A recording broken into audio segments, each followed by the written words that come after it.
Takk, president. Da har vi altså fått avklart det at hvis man må stenge fiske, så stenger man det for alle, men de 3000 tonnene som ligger i dag, de vil da være tilgjengelige for folk som bor bare i de kommunene. Jeg vil gå tilbake til det med ferskfiskstrategien til regjeringen. Den har som mål at man skal skaffe ferskt råstoff til land gjennom hele året. Og det har vært en hyppig drøftet problemstilling. Så kommer man jo med et forslag der man skal stenge båter over 15 meter ut for aktiv fiskeri innenfor fjordgrensene. Veldig ofte så gjør klimaet det sånn at i perioder av året så er det litt større båter som må til for at landanleggene på kysten av Nord-Norge skal kunne få det råstoffet de trenger til produksjon.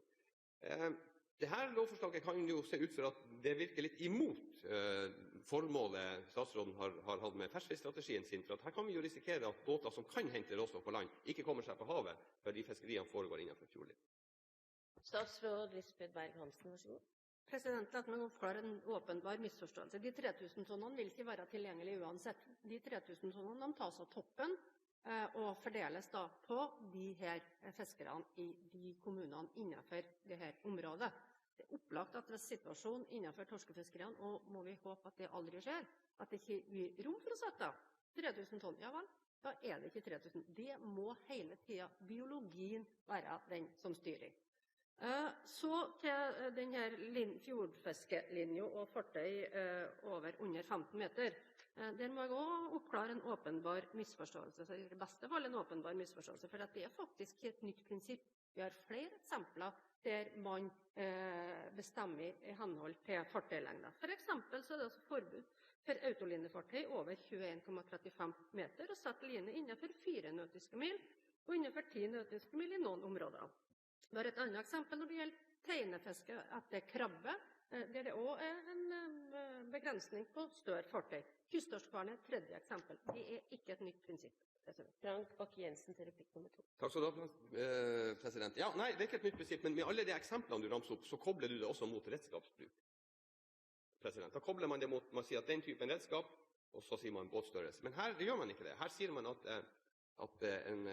og debatten det har gått på not, fortrinnsvis. Så her sier man at en båt på over 15 meter med i not ikke skal få lov å fiske innenfor fjordlinja, mens en båt på 14,5 meter med i not kan få lov å fiske innenfor fjordlinja. Og problemet, president, er at de to båtene i effektivitet og hva de har å si for bestanden, vil de være akkurat lik.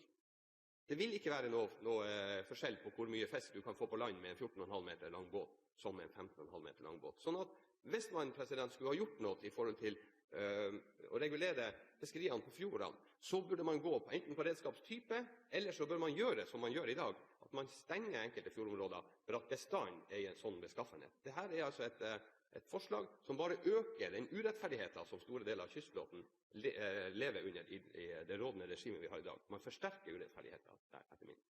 Statsråd Lisbeth Berg-Hansen, vær så god. President, nei, det er ikke redskapstype, det er størrelsen. Det er jo ikke tvil om at båter av en viss størrelse er mer effektive enn mindre båter. Kongekrabbefiske med teine er et veldig godt eksempel.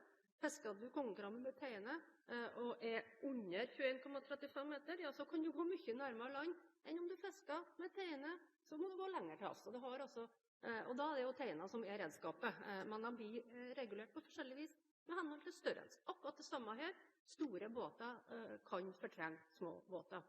Og for at vi skal sikre den minste sjarkflåten og sikre kystbefolkningen i de områdene her, ja, så innfører vi et prinsipp om over og under 15 meter. Men der man selvfølgelig kan gi dispensasjoner.